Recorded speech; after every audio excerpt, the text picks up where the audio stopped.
bienvenue dans cette édition. Ce télégramme de félicitations du président de la République adressé à son homologue nord-coréen, Kim Jong-un, président du comité de la défense nationale de la République populaire démocratique de Corée. Monsieur le Président, au moment où le peuple coréen s'apprête à célébrer l'anniversaire de sa fête nationale, il m'est particulièrement agréable de vous adresser au nom du gouvernement et du peuple togolais, ainsi qu'à mon nom propre, mes très vives et chaleureuses félicitations. En cette occasion solennelle, je voudrais vous réaffirmer ma ferme volonté de continuer à œuvrer de concert avec vous au développement et au renforcement des liens d'amitié et de coopération qui existent entre nos deux pays dans l'intérêt bien compris de nos populations respectives, tout en vous renouvelant mes vœux ardents de santé et de bonheur pour vous-même et pour votre famille, ainsi que ceux de paix et de prospérité continue pour le peuple coréen. Je vous prie d'agréer, Monsieur le Président, les assurances de ma très haute considération. Signé For Esozimna Nyasingbe, président de la République togolaise. Les gestionnaires des comptes des établissements publics et des collectivités territoriales participent depuis ce matin à Kpalimé à une formation sur la transparence dans l'accomplissement de leur mission. La rencontre s'inscrit dans la dynamique des réformes économiques et financières entreprises par les autorités. Reportage Komon Poyodé. La transparence dans la gestion de la chose publique, un des facteurs fondamentaux dans la recherche et l'instauration de la bonne gouvernance au Togo.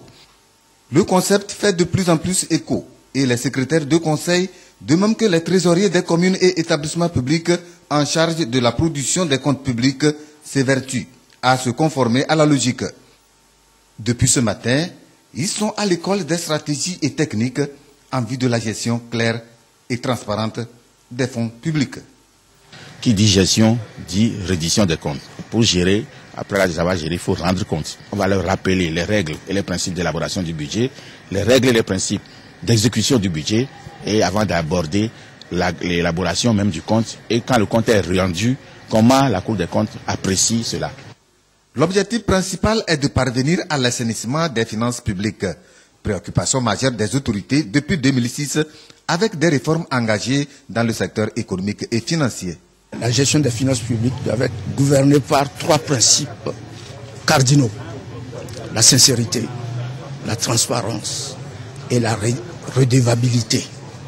La sincérité dans l'élaboration des budgets, transparence dans la gestion concrète.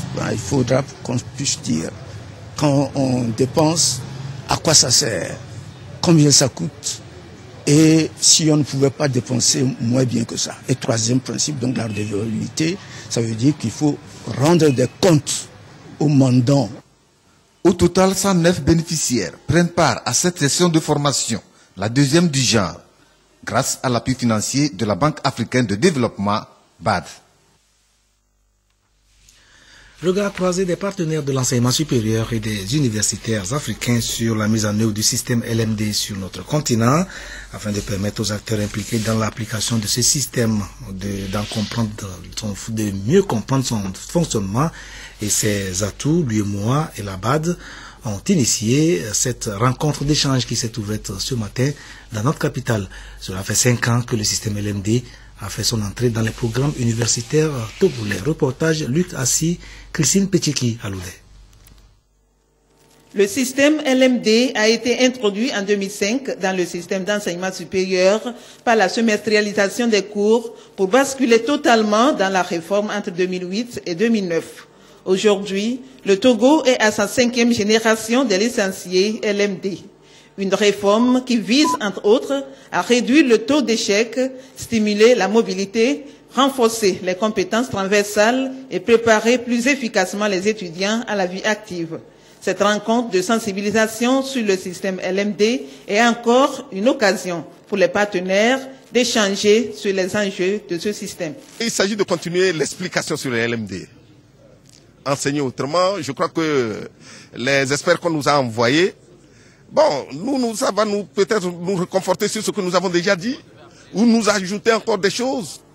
Plusieurs pays dans la sous-région sont en retard par rapport à ce système. Seul le Togo, le Sénégal, le Bénin, selon les experts, peuvent se prévaloir d'une application plus ou moins avancée de la réforme. Nous allons provoquer des échanges entre les représentants de la société civile qui sont présents. Il y a bien sûr des universitaires qui connaissent déjà très bien le système. Il y a aussi des enseignants du secondaire, des inspecteurs, des parents, des étudiants. Et il est important pour qu'une réforme puisse bien fonctionner que l'ensemble de ces partenaires-là s'approprient, si vous voulez, la réforme. Les difficultés rencontrées ça et là ne doivent pas détourner les acteurs de l'objectif commun, selon la représentante du ministre de l'Enseignement supérieur et de la Recherche, qui a exprimé la gratitude du gouvernement à la BAD et l'UMOA pour leur appui multiforme dans la mise en œuvre du système au Togo. En pleine campagne de sensibilisation sur la prévention et l'élimination de toute forme de violence dans les lieux de détention au Togo, le ministère des Droits de l'Homme, de la consolidation de la démocratie chargé de la mise en œuvre des recommandations de la CVJR a organisé une formation à l'intention des agents des forces de sécurité à Atakpamé. Pour les responsables de ce département, les violences en milieu carcéral peuvent venir aussi bien des agents chargés de la sécurité des lieux que des détenus eux-mêmes. Précision, Yves Agbevivi. C'est la lutte contre la torture et autres peines de traitement cruels, inhumains ou dégradants qui s'intensifie à travers cette formation de 2 jours initiée par le ministère des Droits de l'Homme, de la consolidation de la démocratie chargée de la mise en œuvre des recommandations de la CVJR. Une formation ouverte à Atakpamé qui a ciblé les officiers des forces de sécurité et le personnel de l'administration pénitentiaire et de la réinsertion, des participants choisis pour servir de relais auprès des autres agents. C'est surtout un accompagnement dans la poursuite de la consolidation de tout ce qui concerne en tout cas la formation des formateurs.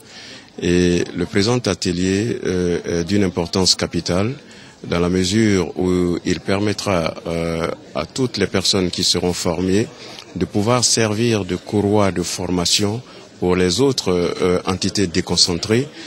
Il s'agit d'apporter un appui pour outiller les commandants de la gendarmerie, les commissaires de région de la police, les surveillants chefs, afin que, au retour, chacune de ces personnalités puisse maintenant sensibiliser, informer et former tous les collaborateurs qui sont sous leur autorité. Pour le ministre des Droits de l'Homme, de la consolidation de la démocratie, chargé de la mise en œuvre des recommandations de la CVJR, Maître Yakubu Kumadio Amadou, cette formation permettra également à sensibiliser d'autres acteurs de violation des droits de l'homme, les détenus. Il y a des détenus eux-mêmes qui se livrent à des traitements dégradants sur leurs propres co-détenus.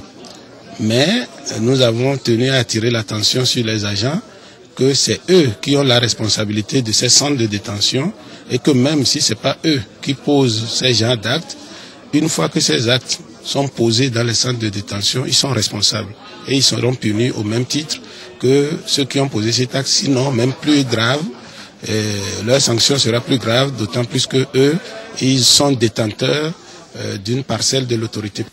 Après cette rencontre régionale des plateaux, s'en suivra une autre à l'intention des acteurs des régions de la centrale, de la Kara et des savanes.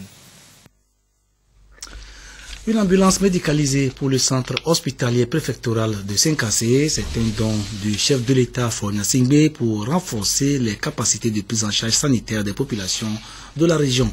Les ministres Damhan Yak et Bissoun Nabagou de l'équipement rural sont allés remettre aux bénéficiaires le véhicule ce week-end. Voyons le reportage de Désiré Aloye. Une ambulance neuve au bénéfice des populations de Senkassé. Un don du chef de l'État Faure Gnassingbé pour renforcer l'équipement du centre hospitalier préfectoral. L'ambulance médicalisée a été remise aux populations par le ministre Yak Damhan de la Sécurité et de la Protection civile, parrain des jeunes de Senkassé. 2 mois après les journées de réflexion, ce don vient réconforter les populations et marque la confiance que le président de la République témoigne aux populations en général et celles de Senkassé en particulier. D'une valeur de 14 millions de francs CFA, ce joyau reste une nécessité de premier plan. Le chef de l'État a instruit le service médical pour trouver une ambulance médicalisée pour l'hôpital de Senkassé. Aujourd'hui, c'est avec une grande fierté que je viens remettre cette ambulance à la population de Senkassé au nom du chef de l'État. Je crois que c'est avec vraiment une fierté que nous passons cette demi-journée à Senkassé. Et je voudrais au nom de la population de Saint-Cancé, encore une fois, rendre hommage à son Excellence, le Président de la République, de dire la population de Saint-Cancé l'a exprimé et qu'elle va l'accompagner dans sa dynamique, dans son ambition pour le Togo, dans son ambition pour le l'épanouissement du peuple togolais. Au même moment où le chef de l'État attache une importance particulière à la santé des populations, il pense aussi aux autres plans de développement.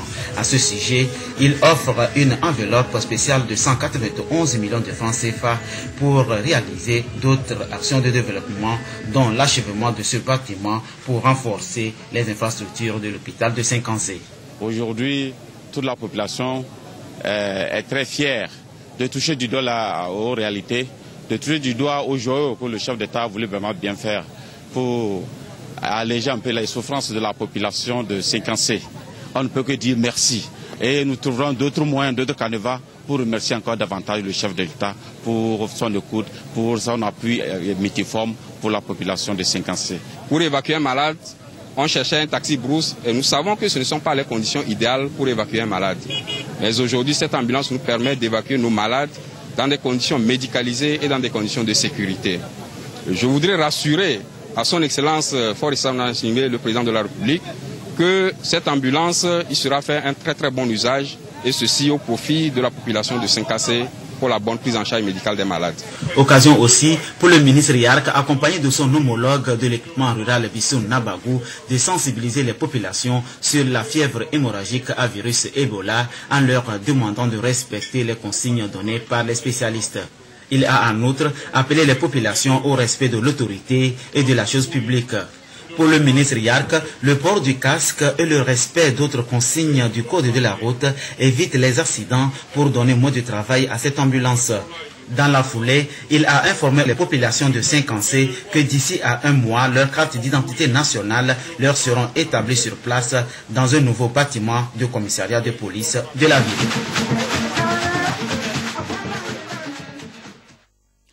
Le Centre national d'appareillage orthopédique de Lomé fête ses 40 ans. Le programme des festivités qui s'étale sur tout le mois de septembre a été présenté aux journalistes ce matin lors d'une conférence de presse animée par la direction du centre. Entre autres manifestations prévues, des journées portes ouvertes, des séances de soins à coût réduit, des rencontres culturelles et sportives. Clarisse Aticlet.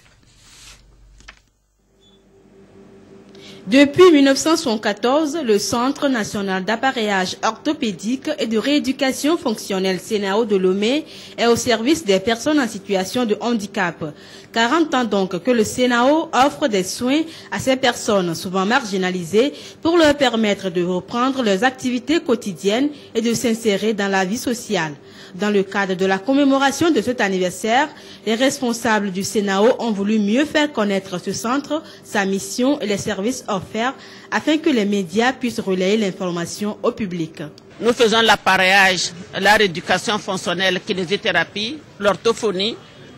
Nous faisons aussi la prise en charge psychologique au CNAO aujourd'hui qui a évolué avec plusieurs services. Nos perspectives, c'est de devenir un centre sous-régional et même international, pourquoi pas. Nous voudrons améliorer nos prestations pour que nos frères ici ne puissent plus aller en Europe pour se faire soigner. Le CNAO mène également des actions de prévention contre les maladies invalidantes et handicapantes. De 10 agents à sa création, le CNAO fonctionne aujourd'hui avec 62 agents parmi lesquels 35 spécialistes, dont 16 techniciens orthoprothésistes, 3 orthophonistes, 1 podo-orthésite et 15 masseurs kinésithérapeutes qui célèbrent leur journée mondiale ce 8 septembre.